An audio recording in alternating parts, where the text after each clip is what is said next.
Good morning, beautiful ladies of the Goddess Ascension group. Happy Sunday and welcome to the second half of this powerful transmission, this masterclass that I'm offering around the 3 fields in which we operate in the quantum field. Hello. So we are covering in this 2-part masterclass, hi Nat, the fields of predictability, which we covered yesterday, possibility, which we also covered yesterday, and then today we're moving on to the field of potentiality. Hi Nikki, lovely to have you back. Natalie, hello. I think somebody else has joined as well. Let's just start how we did yesterday. Let's just close our eyes and take a couple of conscious breaths together. So just placing both hands on your belly and taking a nice deep breath into your belly, inhaling and release. Once again, taking a nice deep breath from your belly and release. And one more time, so breathing in.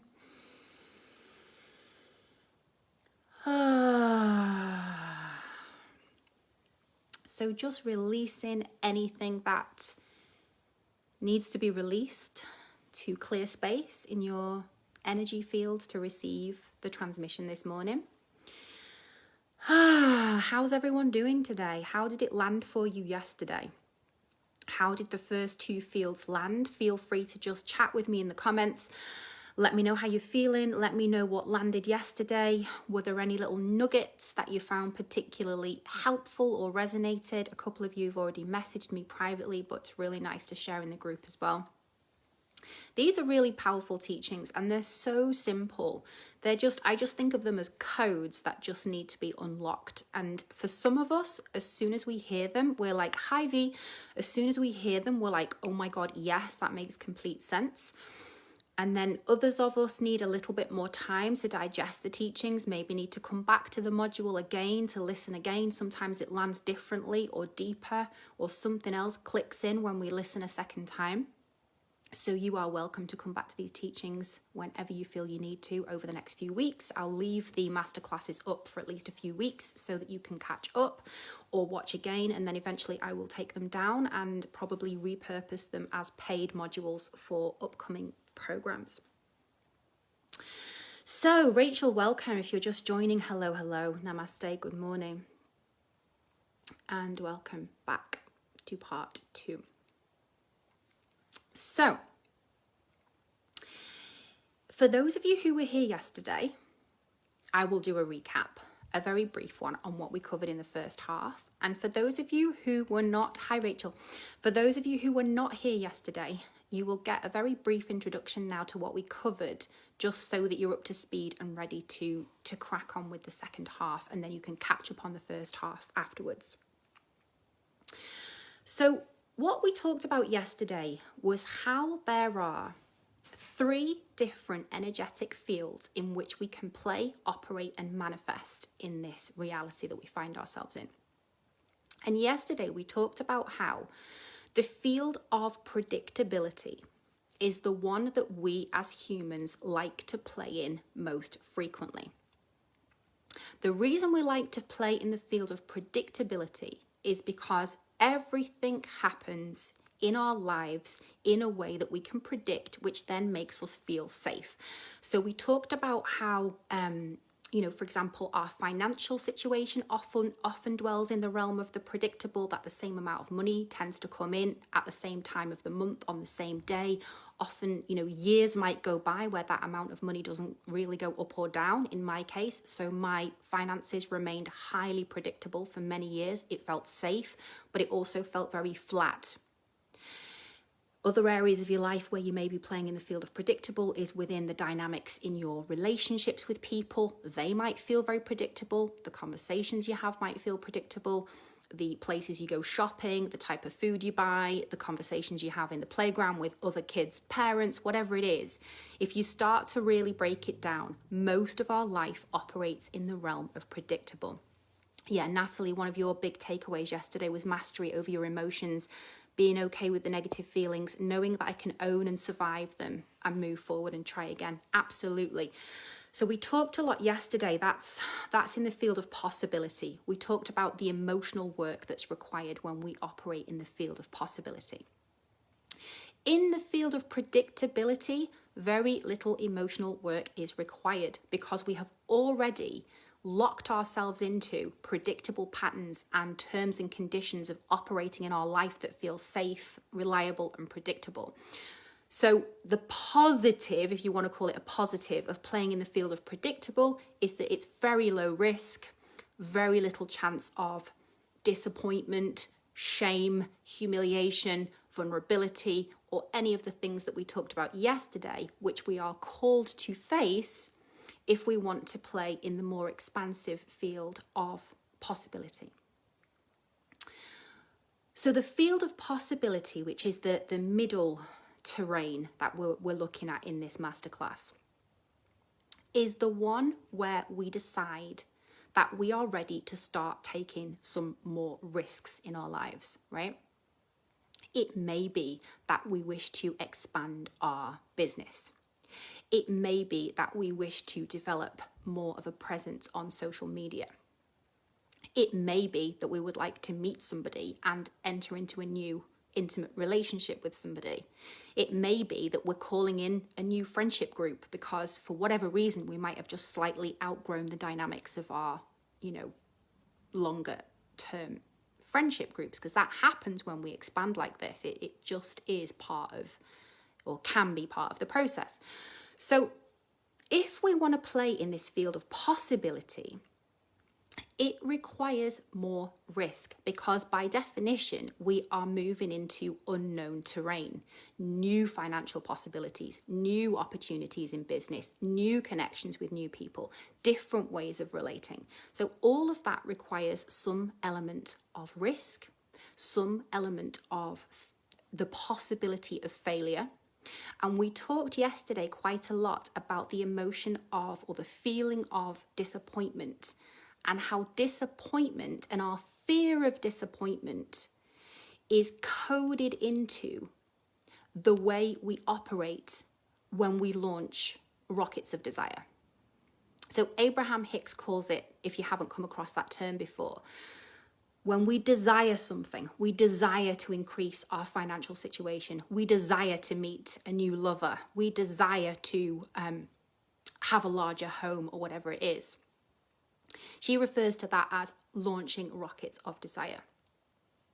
However, we talked quite a lot yesterday about how in childhood, when we were very tapped into that frequency, we were very tapped into the frequency of possibility and potentiality and magic. Very often, the adults around us would tell us that all the dreams and visions and desires that we had were not realistic or not possible.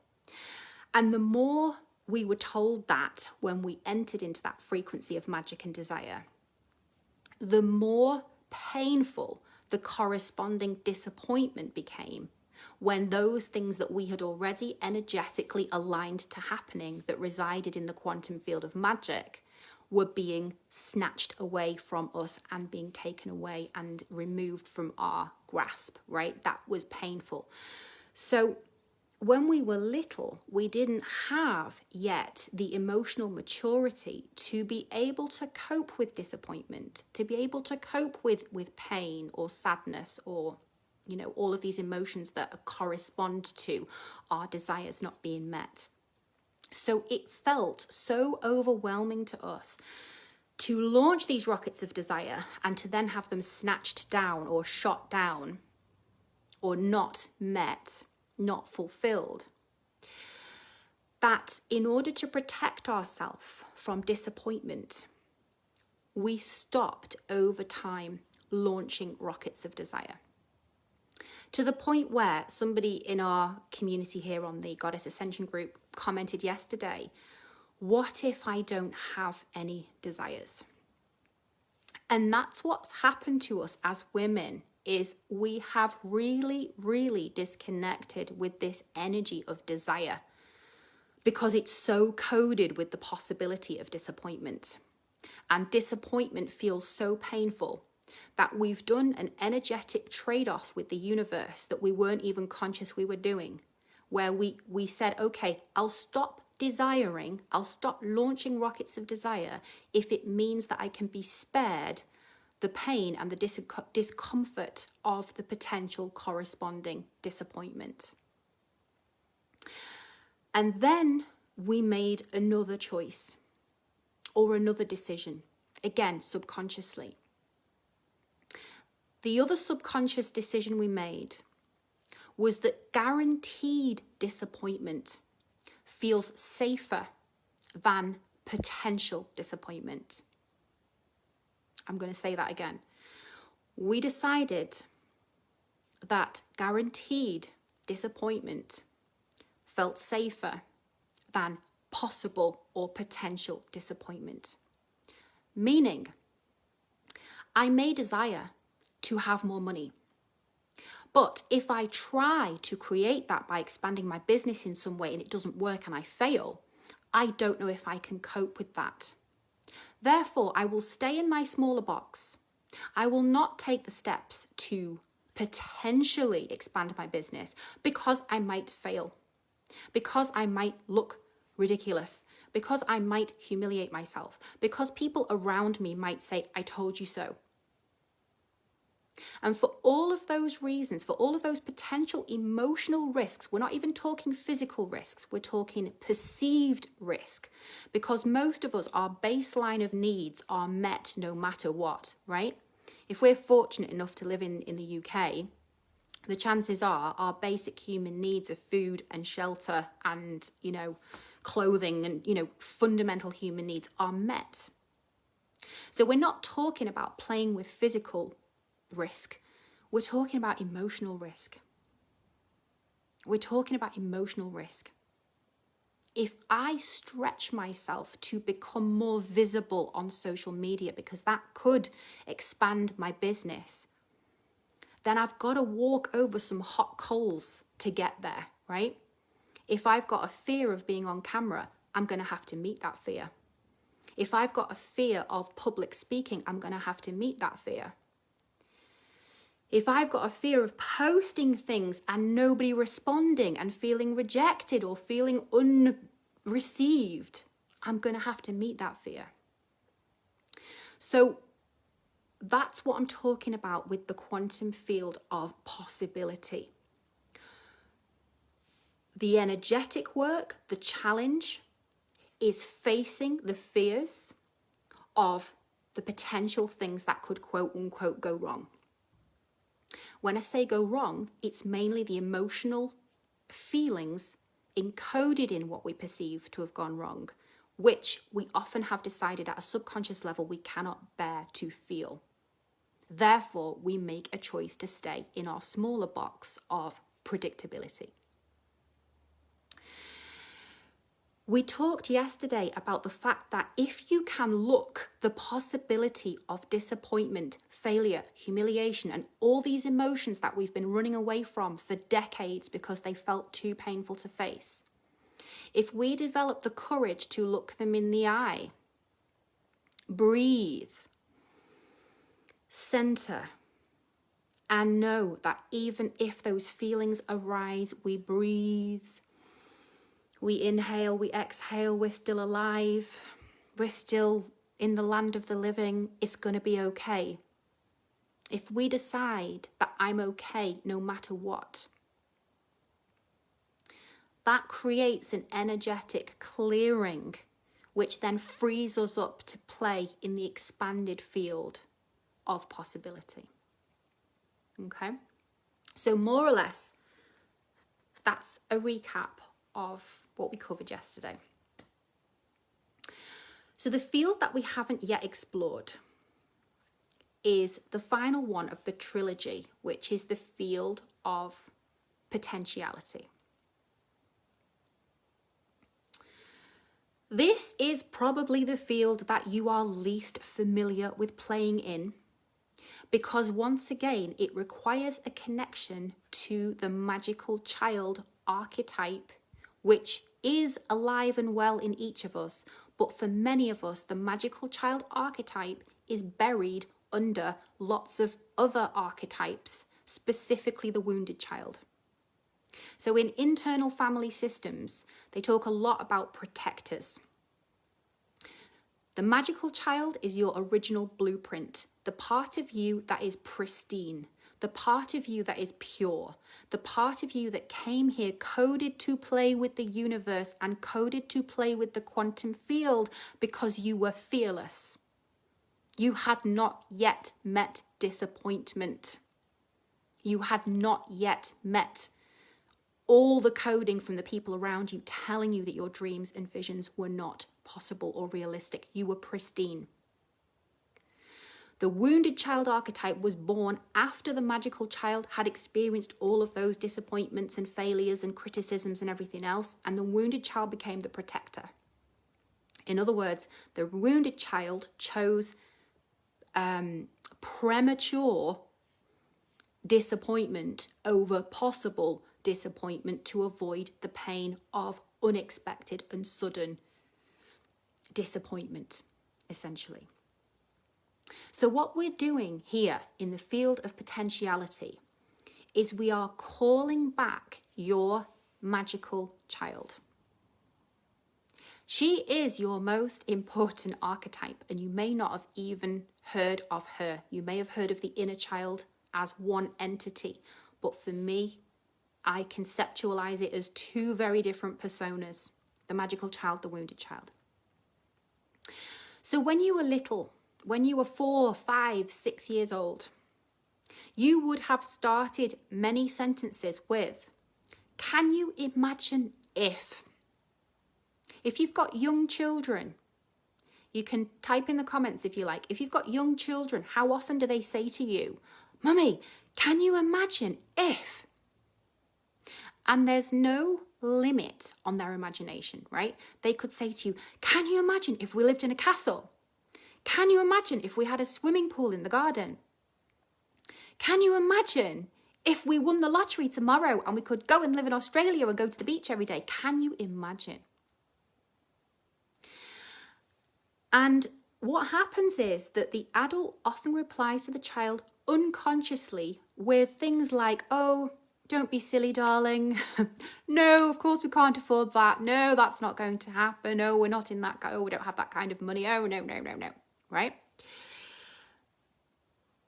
The field of predictability that the parent is operating in, as in that's not realistic, that's not going to happen, vibrates much lower than the frequency that the child is in that can connect with the potentiality that it could happen. Does that make sense? The adult frequency is down here. It's not realistic. It's not going to happen. We don't have the money. It's not an option. It's down there. And the child's vibration is up here. When your vibration is up here and someone else's is down there, but they represent authority to you and they are snatching you down energetically, eventually you code to them rather than them coding to you, right? Rachel said they say it daily, especially in the run up to Christmas, which is why it's so magical. Absolutely. Your children are your clearest guides for what the magical child archetype looks like. It is absolutely sacred because they are showing you and reminding you of that thread that is still alive in you somewhere. It's just got buried under a lot of other programming. So the field of potentiality is what we call the field of miracles. The field of possibility is the field of magic. So the distinction is that when we're playing in the field of possibility, we can usually either see a route to how the expansion could happen.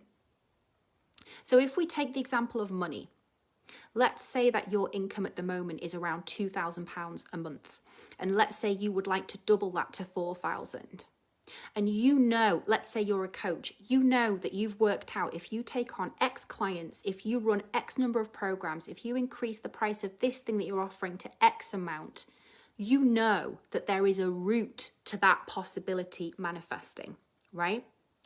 So that is the field of possibility is a co-creation between you and the universe, i.e. you have aligned with what you desire.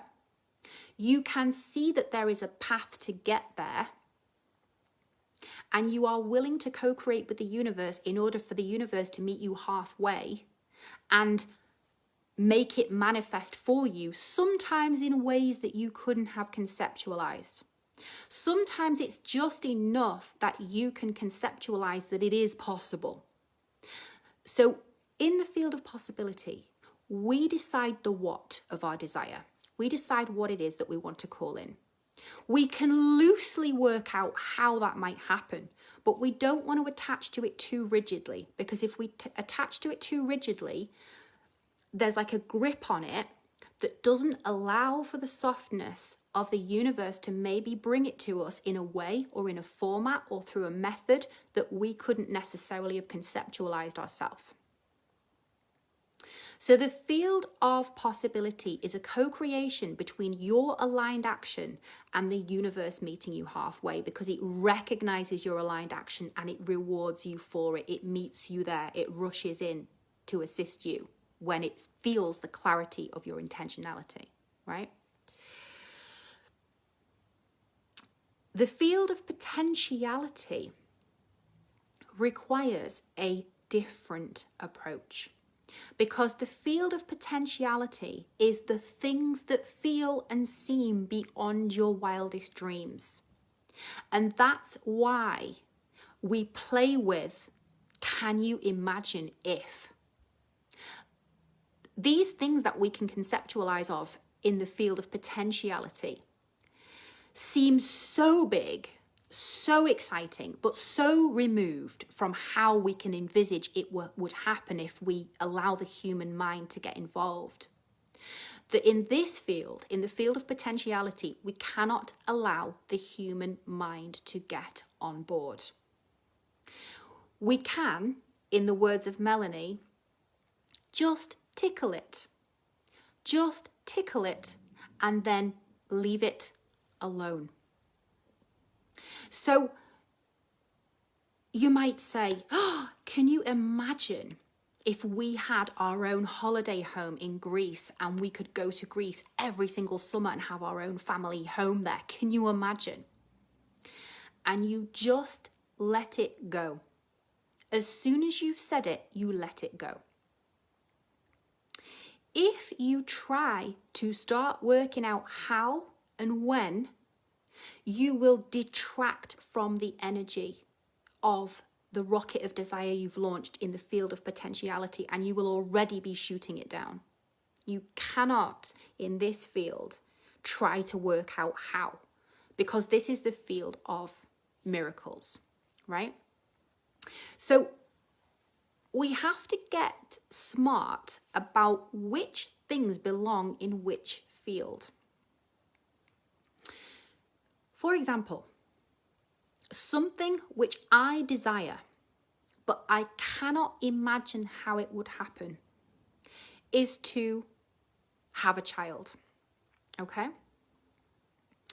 So I suddenly, a few weeks ago, postulated, that's the verb, by the way, that is used in the Alpha Femme community around placing things in the field of potentiality.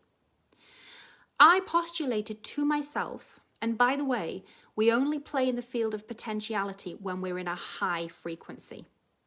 We can only touch that frequency when we are already vibrationally vibing, you know? So when you're feeling all the feels, you're walking down the road, the sun's shining, everything feels in alignment for you, everything feels like it's flourishing, the birds are tweeting, the leaves are sparkling, everything feels a bit magical. Then you can start to postulate in the field of potentiality. So I started to postulate to myself, can you imagine if I gave birth to twins. And it just came into my mind, can you imagine if I gave birth to twins?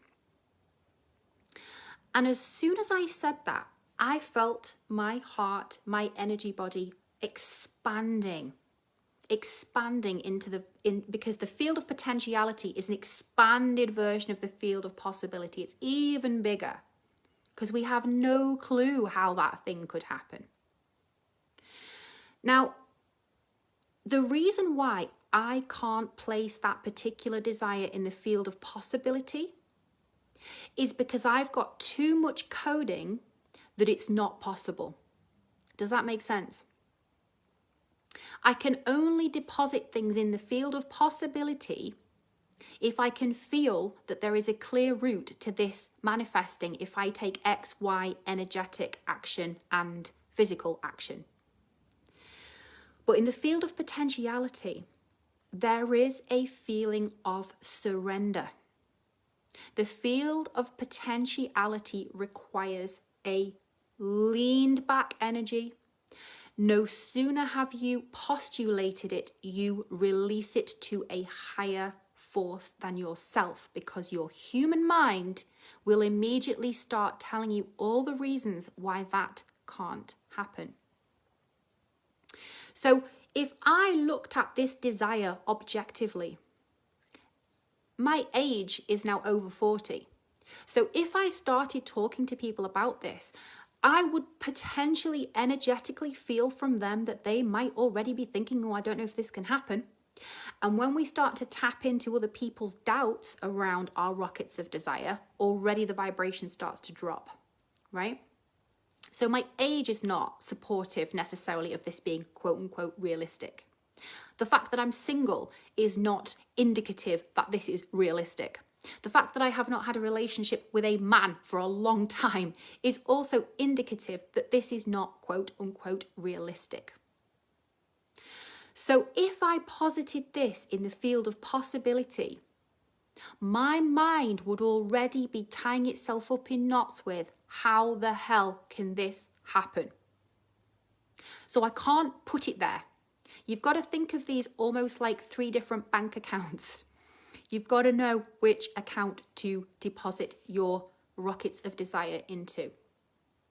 So because I can't see a clear thread for how that on God's green earth could happen, the only thing I can do is posit it in the field of potentiality and tickle it every now and again when I feel that magical energy inside myself naturally surging. And as soon as I've postulated again, can you imagine if I gave birth to twins? I immediately surrender it and release it.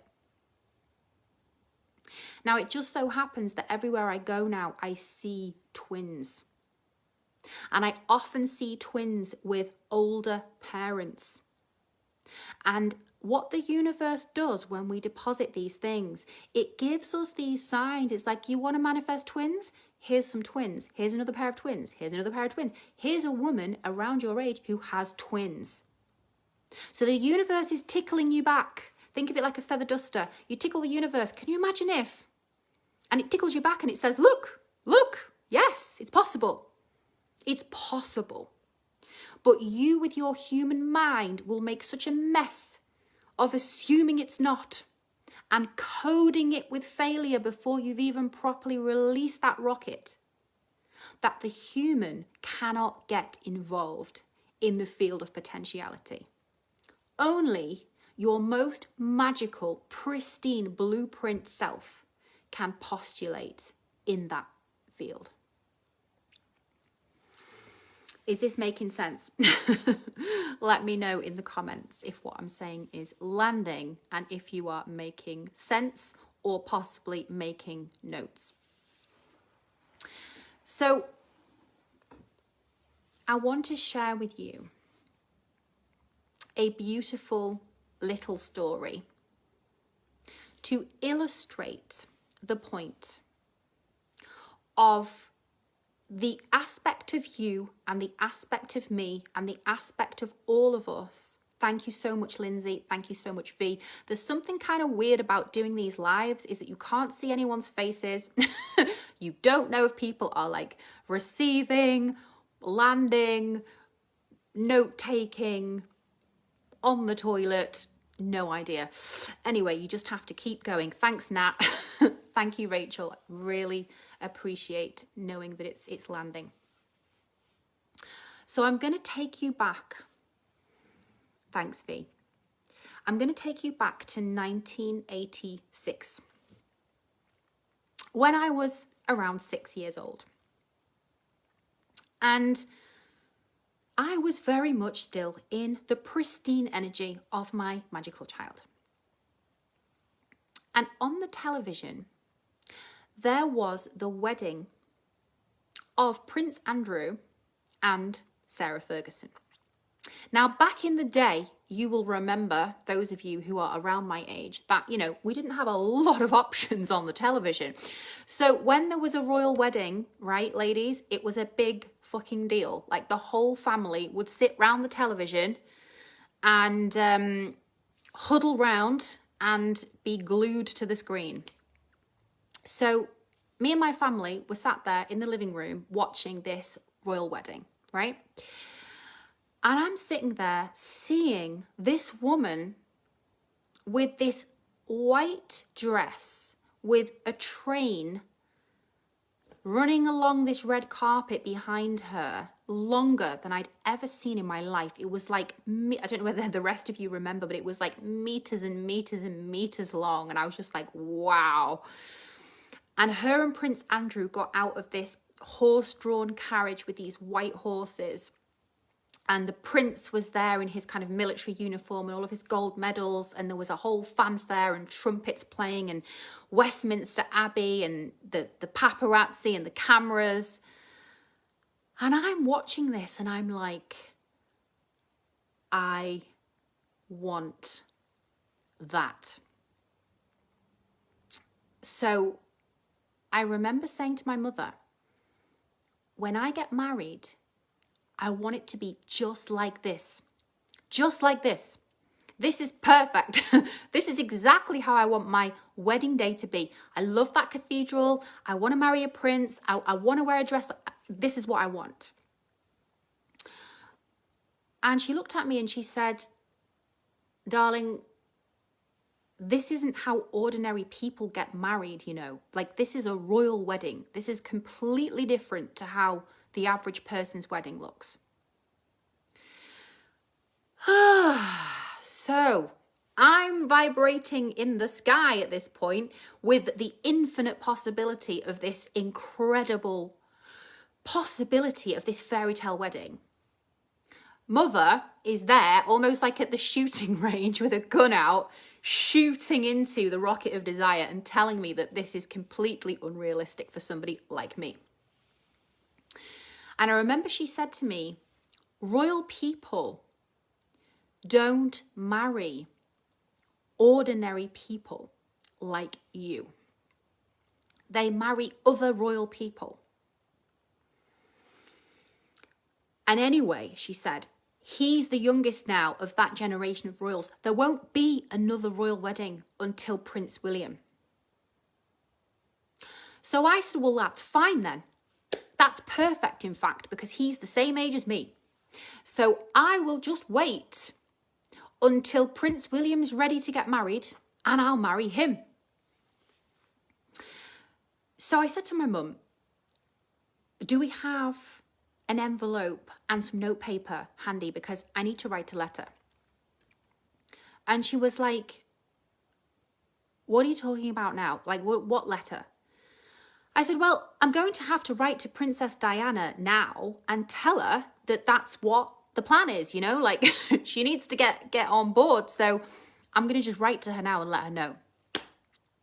So I ran upstairs, much to my mother's dismay, to the dressing table and found some notelets and a pen and an envelope. And I started writing the letter. Dear Princess Diana, my name is Laura and I'm 6 years old. I have just been watching the royal wedding And I would love to have a royal wedding just like that. So I have decided that I would like to marry your son, Prince William, when he grows up and I grow up, so we can get married and I can be a princess. I think I would make an excellent princess. Lots of love, Laura Pickerill, brackets, 6. And I said to my mum, do we have the address of Princess Diana?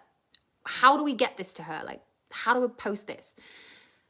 So she's like, well, I mean, this is pre-internet, obviously, you can't check these things.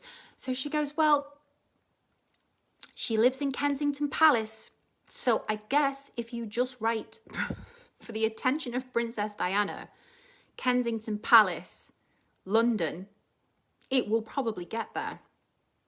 So I was like, great, well, I'll do that then.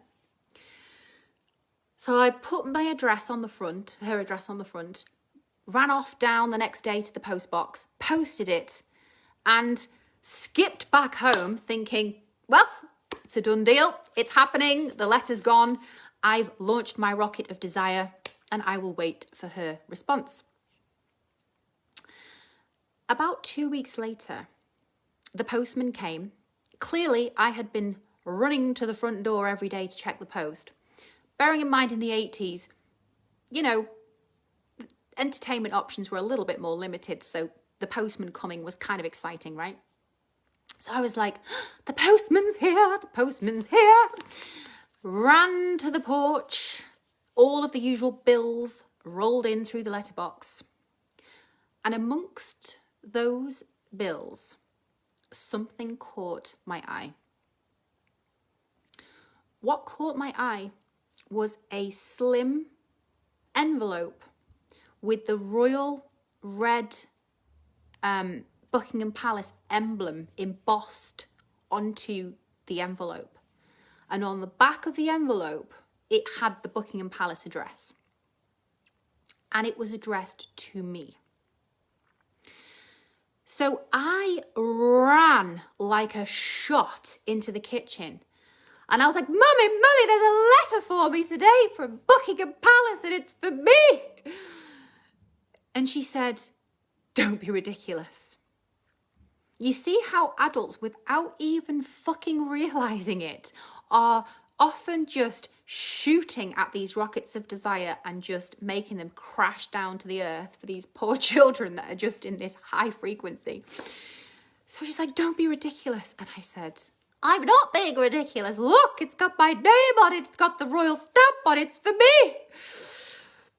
So she took the letter and she had a look at the envelope and she was like, my God, yes, there is a letter for you from Buckingham Palace. Well, I guess you better open it then.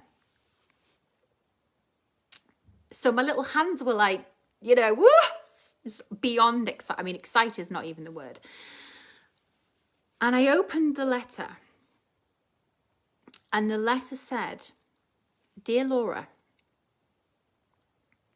Her Royal Highness, the Princess of Wales, has asked me to reply to you to thank you for your beautiful letter.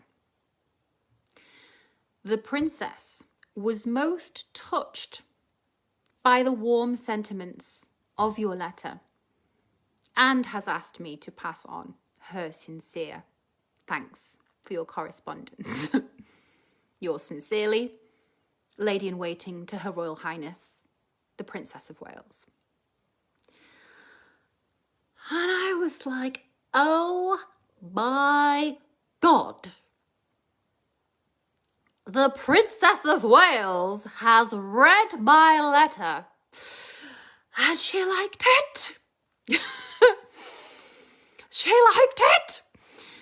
And not only did she like it, she was touched by it.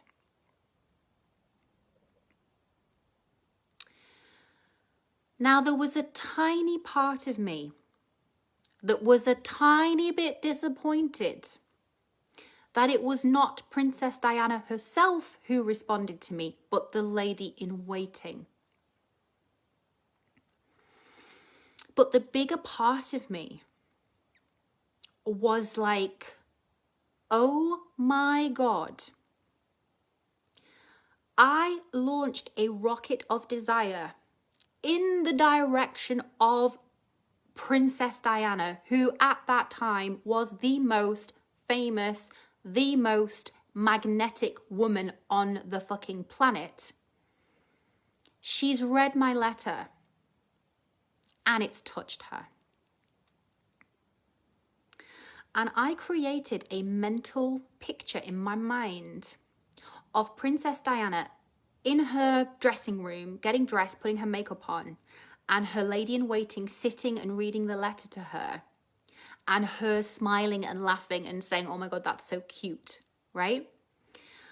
I decided to align myself with the belief that she had definitely received my letter and she had felt it.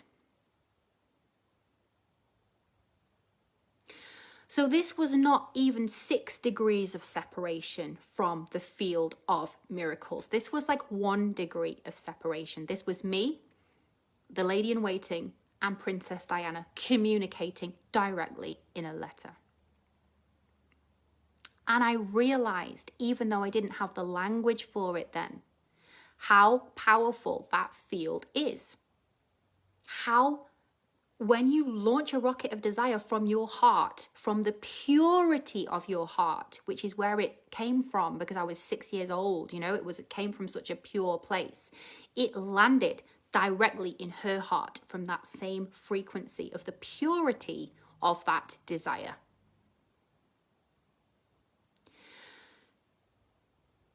So we were tapped in. We were tapped in when we were little.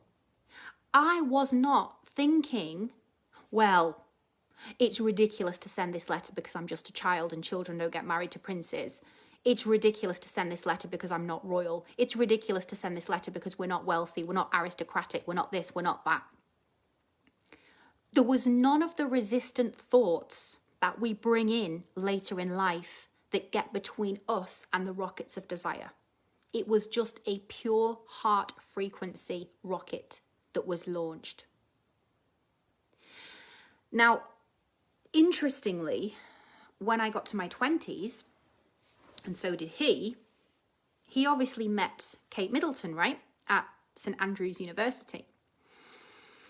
And when I was in my 20s and they were in their 20s, and my face was had a little bit more puppy fat, and so did hers.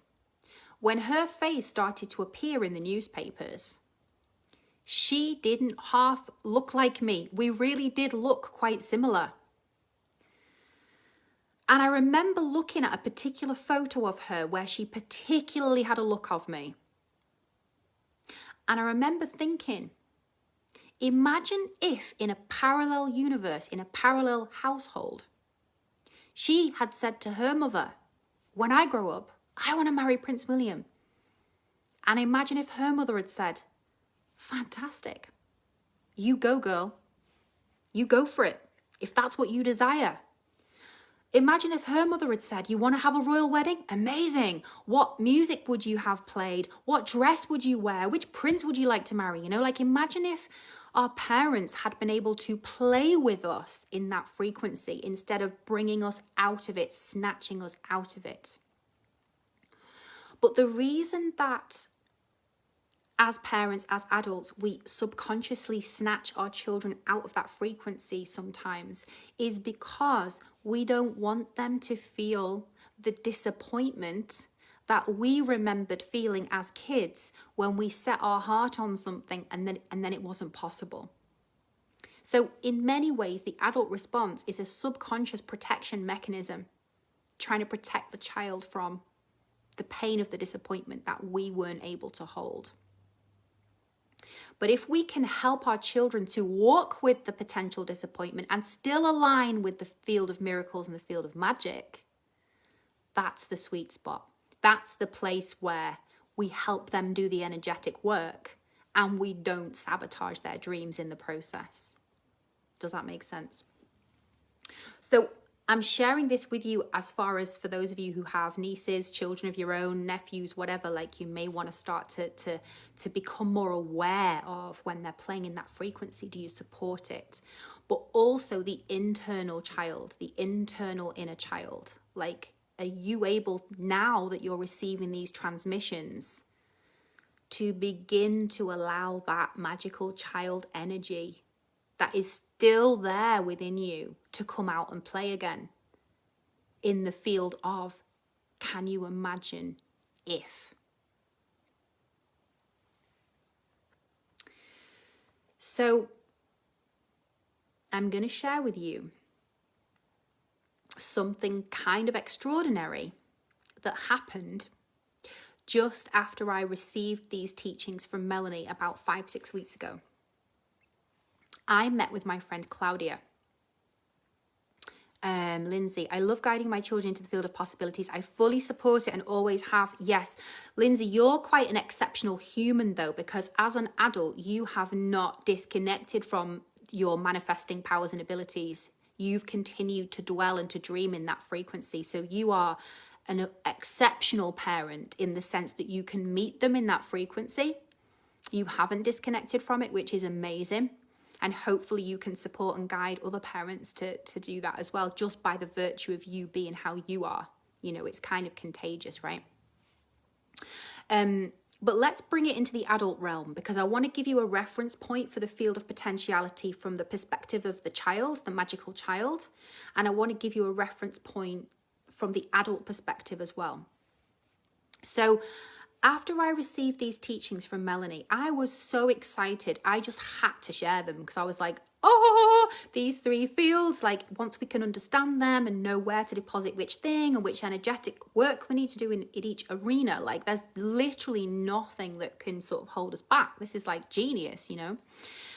So I met my friend Claudia, and I often refer to her affectionately as my apprentice witch, because she's very receptive to all of these teachings around manifesting desires and the quantum field. And, you know, she started listening to meditation podcasts a couple of years ago. And prior to that, she kind of thought it was all a bit woo-woo. And then she met me and she was a bit cautious about this type of thing, but she was also really interested. And then in the last few months, she's had a bit of a quantum leap. And now she's like fully on board, fully fascinated by it all, and soaks all these teachings up like a sponge. So I really enjoy meeting with her and sharing with her what I've learned, because she soaks it up and then she fucking runs with it, right? Lindsay, if anything, it's other people that try to put it down. If anything, it's other people that try to put it down. I see them looking at me as if to say, are you nuts? Yes, because the adults who've disconnected from their magical child will perceive another adult who's still connected to the magical child as crazy. And so that's another example of the emotional resilience piece, right? We have to be able to override the dominant frequency that we're in, whereby most of our friends, family members, etc. will not be tapped in. And therefore, very often when people don't understand things or they fear things, there is a tendency to ridicule or belittle it in order to minimize their own discomfort around the things that they don't know how to play with or sense there might be danger because it's unknown, right? But yeah, so coming back to Claudia. So I shared all these teachings with her about these 3 different fields, right? She soaks it all up like a freaking sponge, goes off home and starts journaling about her ideal job as if she's already manifested it. Now, bear in mind that she has been stuck in a job for about 8 years, which stretches her to 0 extent. It's one of those 9-to-5 jobs that pays the bills, but is completely beneath her capabilities in every sense of the word, right? She basically works for a mystery shopping company, typing up reports from mystery shoppers that go to Bargain Booze or Wilco's to get a razor blade and then do a report on how nice the person on the till was to them. Do you know what I mean? So bearing in mind that Claudia has a degree in English literature, she has her, she's an incredible singer, she's a musician, she's a singer-songwriter, like she's really into art, like she's got so many things, she's very well read, she's got so many things going for her that this job is like not just one notch below her capabilities, but about 100, right? But again, she's been playing in the field of predictability for many years. She's somebody who's quite risk averse by nature. This job felt safe. It felt secure. It's a family run business. The income was steady. She could do it with her eyes closed. She fucking hated it, but that's the trade-off that she energetically agreed to, right?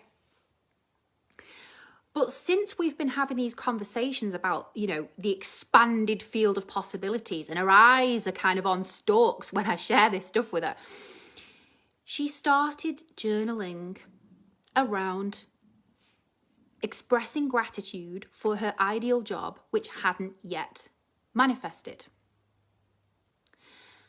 Gratitude is on the frequency of abundance. This is why practicing gratitude is such a key aspect of manifesting. 1 foot in gratitude, 1 foot in desire. No, Natalie, Claudia is not you in disguise. Claudia is a real human in her own right. Anyway, so Claudia's writing all this journaling stuff about how she's so grateful for this job and she's so excited and she's already enjoying it and she's loving being stretched in the new role and it's more in alignment and blah, blah, blah. Next thing, there's this art magazine called Freeze magazine, which you may or may not have heard of. But if you haven't heard of it, it's kind of like the art magazine equivalent of Vogue. Okay, so if you're into like conceptual art, literature, Claudia's like really into kind of culture and theatre and music, and she's one of those people that's got her finger on the artistic pulse, right? Freeze magazine is the artistic equivalent of Vogue. She sees that they're placing an advert for a creative editor, and she thinks to herself, this is so fucking far out of my league, it's unbelievable. But fuck it, I'm going to apply. The application process was surprisingly simple. So she thought, you know what, I'm just going to bang out an application and not give it too much thought, but why not? This is something which she hadn't consciously understood she was doing, but she'd actually absorbed the frequency of how we play in the field of potentiality to perfection. In other words, she'd launched a rocket of desire for this job and she had immediately energetically released it because it seemed so far-fetched.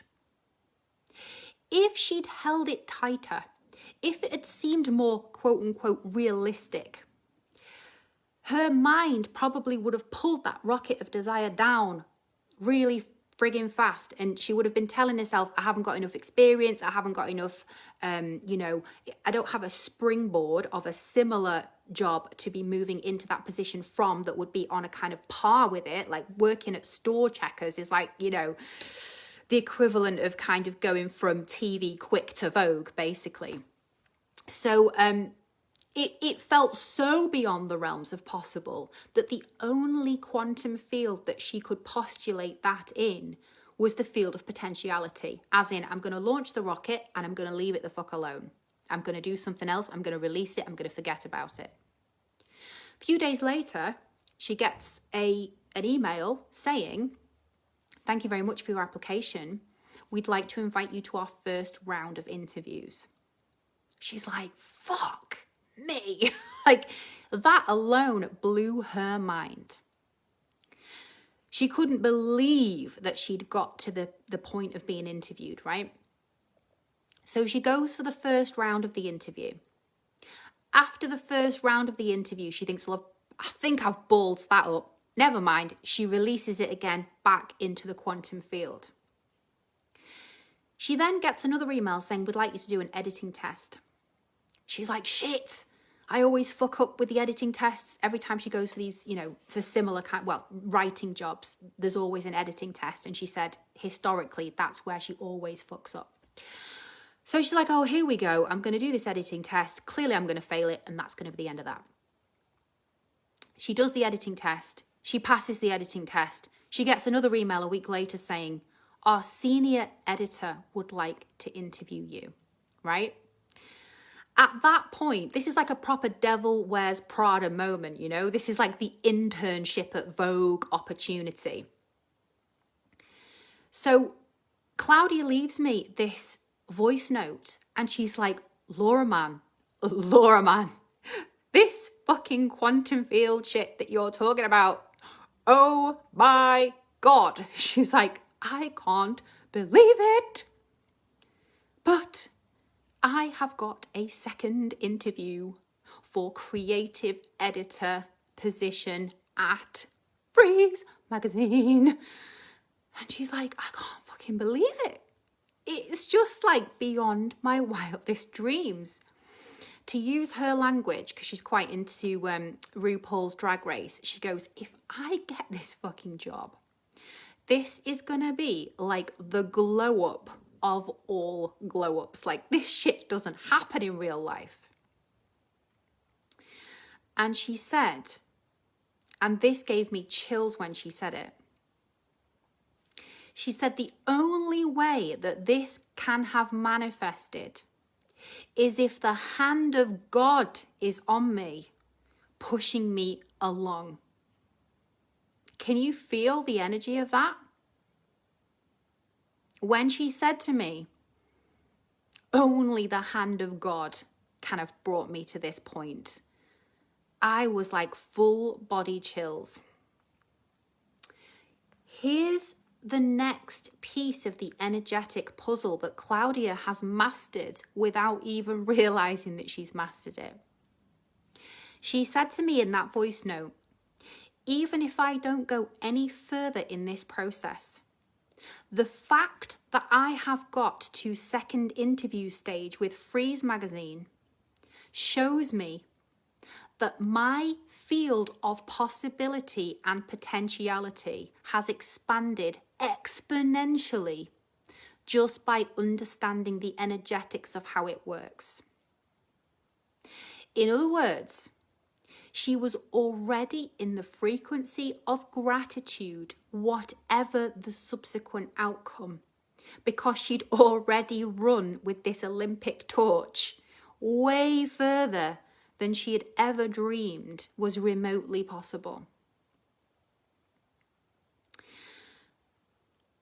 So I received her message with so much joy and so much elation that she was touching this quantum field. Like, I was just like, my apprentice is like on fire here. And I practiced holding it lightly for her in the quantum field because I did not want to allow my energy to tighten around attaching for this to manifest for her to reach the final hurdle of passing that second interview, right? I wanted to practice what I know the energetic laws are in the field of potentiality, which is holding it as lightly as a feather. So Claudia is holding the desire for this position as lightly as a feather, whilst simultaneously in deep gratitude that she's even got this far, whilst also having a sense of humour about how implausible it feels that she could possibly have got that far. Wherever we bring a sense of humour into our manifesting, we bring a lighter frequency. When we bring a lighter frequency, the rocket can rise at exponential speed. But what we usually do is we code it with a lot of heaviness because we're already anticipating the disappointment. You see the difference energetically. She was not playing in that arena of anticipating disappointment. She was already elated that she'd got that far, so she'd let go. She was practicing the surrender piece and the gratitude piece and the playfulness piece simultaneously, all of which converged to skyrocket her into the frequency of pure potentiality. And 3 days later, she got an email to say, congratulations, we would like to appoint you the creative editor of fucking Freeze/Vogue magazine.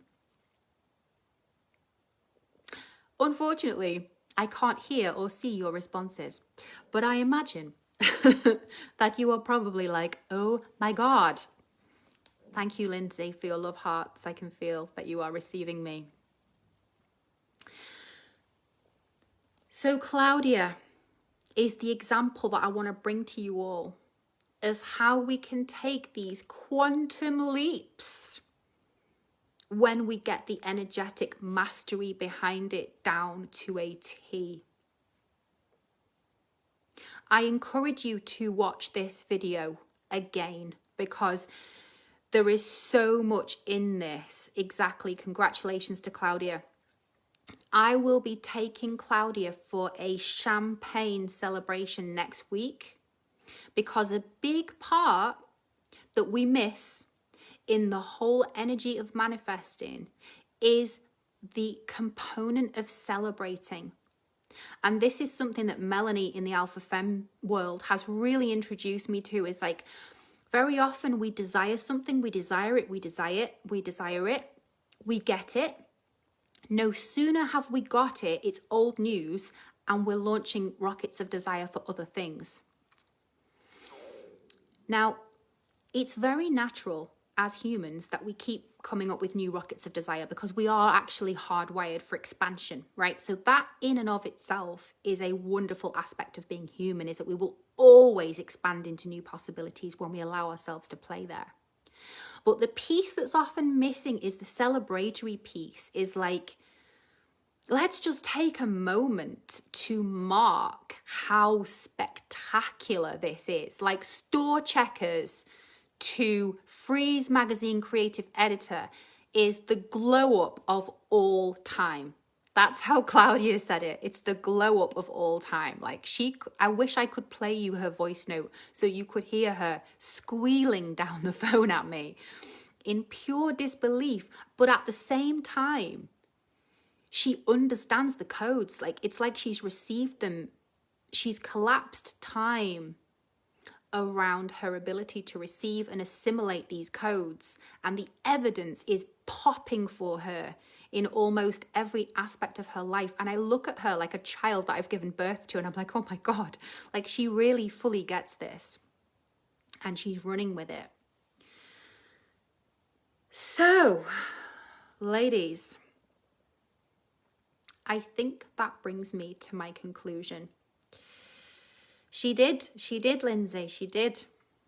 And I love her, and I'm so proud of her for playing. I'm so proud of her for playing because she's naturally very cautious. Like she's one of the most cautious people I know. Like she does not take risks. But she said to me the other day in the voice note, she said, it all makes sense, doesn't it? It's actually very simple. And I was like, yeah, it's like finding a G spot, right? It's like when you can't find it, you're looking around for it, you're feeling around for it. Like, I know it's there somewhere. People keep telling me it's there, but I can't freaking find it. And I definitely can't feel it. And then suddenly, out of nowhere, you just tap into that sweet spot and you're like, oh, it's there. It's there. And you won't necessarily be able to stay there. We're in and out of this alignment piece all the time. We're in and out of this alignment piece all the time. But when we touch it, we know it. When we touch it and we breathe in and we take a moment with the observer part of our mind to take a mental conscious note, this is what it feels like to be in this level of alignment. This is what it feels like to get all the aspects of this bang on. If we take a moment to really feel it and embody it, it becomes a familiar code. It becomes a replacement code in the body. Lindsay, what you're saying, darling. Thank you so much for sharing these codes with us. This has been the most incredible, powerful masterclass. Thank you so much. Rachel's got a question. What if you play and it goes wrong, but it's something more devastatingly disappointing, e.g. family, health? How do you get back on board to play again? So I may well come back in the week, actually, and do a Q&A. So it could be that more of you have got questions, and it could be quite nice for me to play with the energy of doing a Q&A. So if you do have questions, feel free to pop them in this thread and I will come back to them. If there's 5 or 6 of you that have a question, then that would probably be worth coming back on to answer them. But a short answer, Rachel, would be that we don't want to traumatize our nervous system. That's what we don't want to do. We don't want to take energetic risks that if they failed or if they didn't work out, that would cause some kind of traumatization to our emotions, to our confidence, to, you know, we don't want to stretch that much. You want to start playing with these energies in aspects of life that you can hold relatively lightly and start to play and work out how it feels to play in areas where if it didn't work out the first time or if it didn't get the results that you'd imagined, you've got the resilience to chalk it up and try slightly different energetic alignment the next time and play with it again and see what happens. You know what I mean? So you don't want to be throwing yourself too much in the deep end, traumatizing yourself, and then locking yourself even further into the predictability box to safeguard yourself against any future energetic traumas. And this is why we need to do the emotional work. The emotional work is what underpins our ability to develop the resilience muscle, which then means that we dust off really fast. The faster we can dust off, the more resilient we become, the bigger the stakes are that we can play within the quantum field. So there's a lot of energy work. Natalie saying, thank you for sharing your knowledge and energy. You're so gifted. You should celebrate you today. I should definitely celebrate me today because I literally slept for about 4 hours and I woke up at 3:55 with my brain like pinging. And I was like, no, I need to sleep. You never leave the board. We just have to spend some of the... Let's see what Lindsay's saying. You never leave the board. We have to just spend some of the game healing and releasing before adjusting our frequency. Yeah, definitely. You know, taking care of the human, taking care of the sensitive human has to underpin all of the expansion work that we do. Otherwise, the expansion work can be harmful, and we don't want it to be harmful. We want it to be playful. We want it to be light. We want it to be fun. We want it to take us back into the magical child energy, right? V, thank you so much for the masterclass. I did Melanie's program last year and I had so much resistance, so I'm really grateful for you sharing this. Absolutely. Yeah. I had a lot of resistance to doing it with Melanie as well because I knew it was going to take me deep. I knew it was going to unlock a lot of codes in me. Subconsciously, we have a lot of resistance to unlocking the codes. We desire it and we resist it at the same time. So again, we have to come to these things in the right time, in the right space, when we're ready for them, step by step. So ladies, I just want to say a huge thank you to you for being so receptive to this masterclass. Thank you so much for all your comments. Thank you for participating so actively with me this morning. I really hope that this has given you some big energetic shifts and some new codes. It's my absolute pleasure to bring these 3 quantum fields to you. I look forward to continuing the conversation. For those of you who would like to do a homework, I'm going to check in with you again tomorrow. The homework is, I want you to get a piece of paper. If you like, you could draw 3 circles on it, right? The field of predictability. And in that field, you can just make a note of all of the areas of your life where you're playing in the field of predictability. And believe you me, it'll be 99% in most cases, right? The middle one, you can do another circle, field of possibility, and start to write down in there, in what aspects of life are you playing in the field of possibility? So maybe you are, the money example is just a very simple one, but you are currently receiving £2,000 a month. You want to double it to 4, and you can see a track of how that could happen. You can put that in the field of possibility. If you and your siblings are planning to club together to buy a holiday home together in Cornwall so you can have extended family holidays together, and you can see how that income is potentially amassing and it's on its way, you can put that in the field of possibility. So see what things you're playing with in the field of possibility, and then this will probably be the biggest energetic stretch for you. Do your third circle, the circle of potentiality. What things would you like to manifest in your life that you cannot in your wildest dreams work out how, but you have the desire for it? I dare you to play in the field of potentiality and let yourself go free. Let your desires go free and see what comes. And then tomorrow I'll start a thread in the group. And if you feel courageous enough to expose your fields, it would be so lovely to share and to see what you come up with. And I will start the ball rolling by sharing mine. And finally, if you feel inspired to invite other women into this group, if you feel that the teachings that you've received today can support your friends, if you want to talk about me on social media, if you want to hashtag Goddess Ascension, do it. Because I am launching Rockets of Desire to expand my platform exponentially.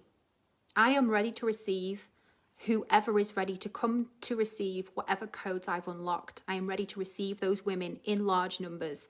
So anyone who you think would like to be part of this conversation, feel free to invite them. I will leave this masterclass for at least a few weeks if you want to tap in again. And that's it, my friends. That's it for today. I will be very soon launching the first module of the Goddess Ascension Mastery Program, which is the Inner Twins, the Magical Child and the Wounded Child. As you can see from the teachings today, understanding the archetypes of the Magical Child and the Wounded Child and how they operate for you personally is the key to mastering every other aspect that you want to master in your life. If you want to master boundaries, you come back to the inner child work. You want to master speaking your truth and conscious communication, you come back to the inner child work. You want to learn how to manifest in the quantum field, you've got to come back to the child stuff. It all roots back to the twins. So the first module of the Ascension program is called the Inner Twins. I will be introducing the Magical Child and the Wounded Child. You will get to know your own wounded child and your own magical child in a way that you have not yet even begun to tap in, and to understand how they govern pretty much every aspect of your emotional life and your willingness to take risks. The pre-sale offer that I'm going to do on the Inner Twins module is £111. And I'm going to throw in Flipping the Shadow, which is the second module of the Ascension program, as a gift, because this is the launch of a brand new program. So 111. And if you want to book onto it, I'm only going to restrict it to 10 places because I want to be able to connect with each woman that steps into that container with me on a heart-to-heart, one-to-one level. So there's going to be 10 spaces in the Inner Twins workshop. If you want to understand your magical child and your wounded child on a level that you have never even begun to tap into, then join me. I'm going to keep it as 111 with the Flipping the Shadow module thrown in for a bonus to celebrate the launch of the Ascension program until the 11th of the 11th. So there's about 5 days from now to sign up if you would like one of those spaces. Lindsay, yes, let's do it. Let's do it. Let's get this Goddess Ascension program launched. Let's get it rocking. The energy's right. And I didn't even realize from today how much the magical child and the wounded child are laced into the manifesting field until I started delivering this masterclass. And even I've been pretty much amazed at how key they are. So the first module is coming. I'm going to launch it probably later in November, but you've got until the 11th of the 11th, which is next Thursday, to sign up if you want your place for 111. After that, it goes up to 222. But I want to welcome you as generously and as abundantly as I can for the first 2 modules of the Ascension program. So I'm going to leave that with you. I'm wishing you an extraordinary day. Thank you so much for your wonderful engagement and shares. Please continue to comment if there's any questions you've got, and I will see you on the internet tomorrow. Much love. Bye-bye.